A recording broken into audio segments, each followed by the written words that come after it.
Tila mas malinaw na raw na minamadali ng Administrasyong Aquino ang pagpapakulong sa mag-asawang Arroyo.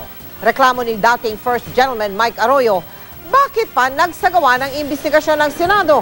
Ngayong ginagawa na raw ito ng Department of Justice at ng COMELEC.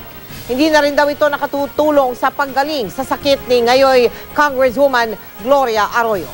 Sa ngayon, wala pa raw natatanggap ng notice of summons ang mag-asawang Arroyo kaugnay ng mga reklamong isinampa sa Ombudsman at sa DOJ. Pero handa raw ang mag-asawa na harapin ang mga reklamo laban sa kanila. Namamatay na yung ating tinatawag na due process ng rule of law, ng equal protection of the law. At ito naman pong mga politiko ay nag-uunahan at parang nagkakarerahan ng pagsasampa ng mga kaso laban sa mga Arroyo. Alam naman natin, malapit na yung 2013 elections, pinaghahanda na nila ito. At mabuti sana kung hindi sila tatakbo sa pagka-senador uli, pero alam naman natin na yun ang kanilang agenda.